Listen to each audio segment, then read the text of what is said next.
the one for you and me. I'll always be. I'll try to see things the right way, even if I'm not happy. I've been busy just focusing on things that don't matter at all. I've tried to look at things the right way, but I just couldn't.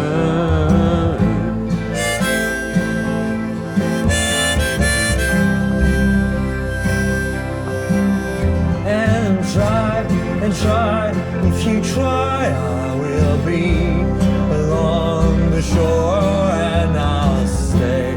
If you try, look at me, the wide way, and I will be always here, and I will be the one for you and all the way. I will always stay. I will always stay for you.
On pense que j'ai beaucoup d'équipements et tout ça, mais en fait, tout reste dans ce petit sac. Est-ce que vous pouvez le croire? Filmer constamment peut parfois être un frein à vivre pleinement les expériences au présent.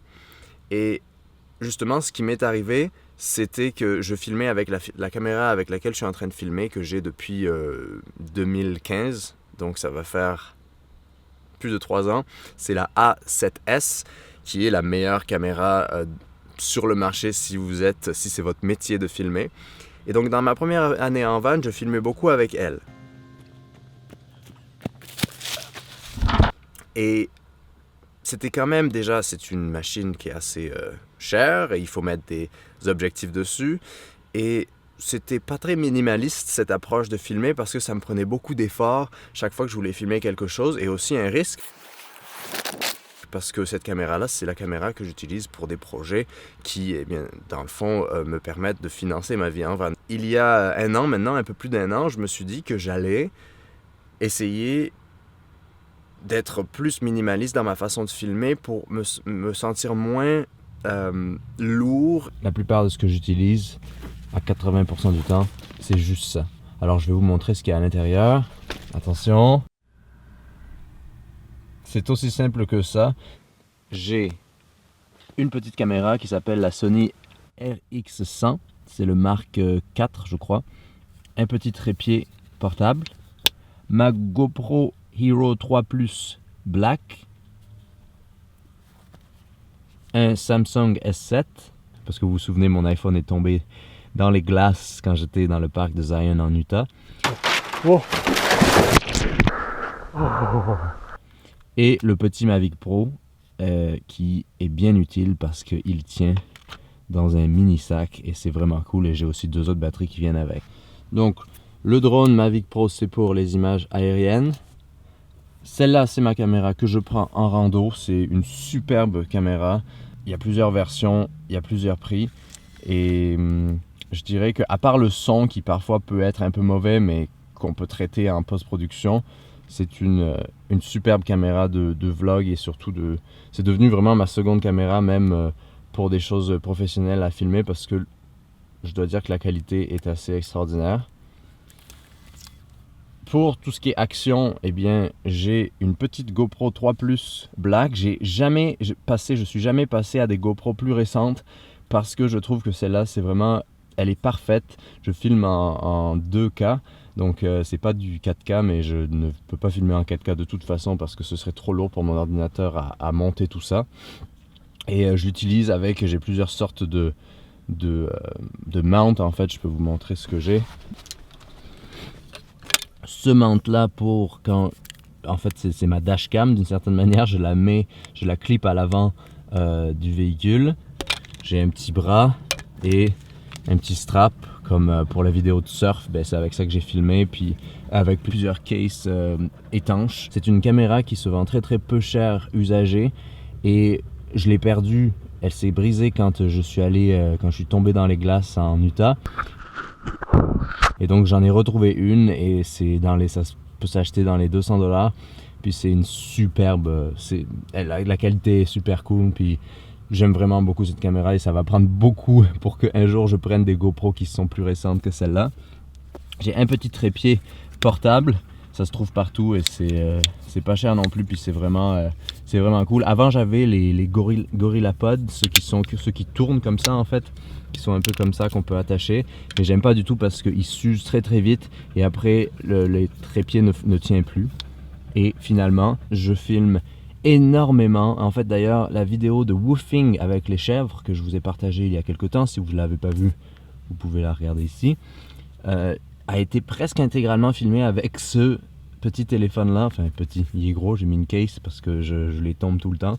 Et pareil, c'est pas un nouveau téléphone, mais la caméra est, je trouve, supérieure à l'iPhone que j'avais avant. Et alors que c'est c'est un peu la même gamme de l'iPhone 6, Donc voilà. Il y avait une vidéo de Solange te parle récemment qu'elle a sortie, vous connaissez sûrement cette chaîne. C'est encore moi.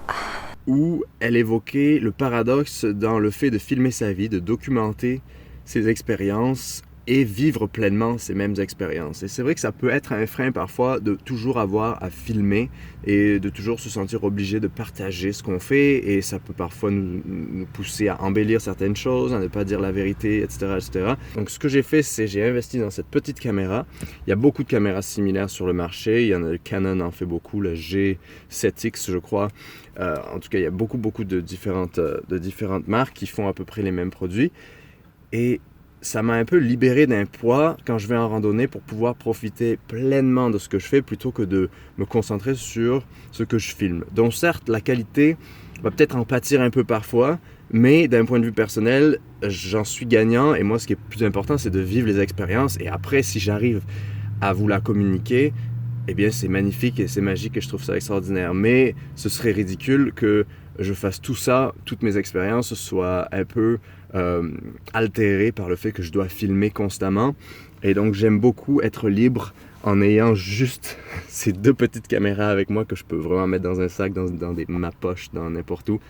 Et donc d'une certaine manière, me libérer de ce poids de documenter mes expériences, parce que maintenant eh bien, je peux les apporter partout avec moi, et encore pire avec le téléphone, c'est juste fou ce qu'on peut faire avec un téléphone. Donc tout ça pour vous dire que vous pouvez facilement documenter vos expériences en van avec très peu. Ce qui compte, c'est avoir une histoire à raconter ou avoir des expériences, confronter des expériences, et ensuite je dois dire que c'est vrai qu'il y a un travail de montage à faire ensuite, parce que c'est ça qui donne...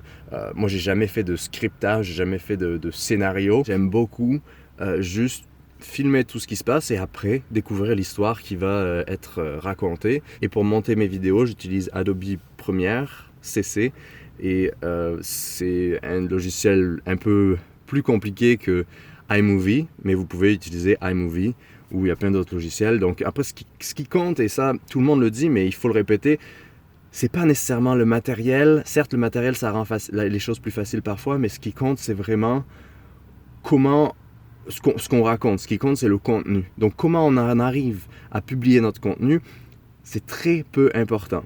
Donc, voici juste mon setup, mais vous pouvez vous en inspirer, mais vous pouvez aussi, si vous trouvez des choses qui vous conviennent le plus, parce que ce qui est important quand on filme, c'est de trouver des choses qui nous conviennent et avec lesquelles on est à l'aise. Donc je dirais ne jamais investir dans du matériel trop cher qu'on va utiliser à 10% de ses capacités. Le mieux, c'est comme ça que j'ai commencé il y a plus de 10 ans maintenant, c'est commencer avec, et moi j'achète tout usagé, mais c'est commencer avec du matériel qui est d'entrée de gamme, qui est débutant, et ensuite upgrader au fur et à mesure. Donc, voici un peu mon matériel, et maintenant vous savez avec quoi je filme.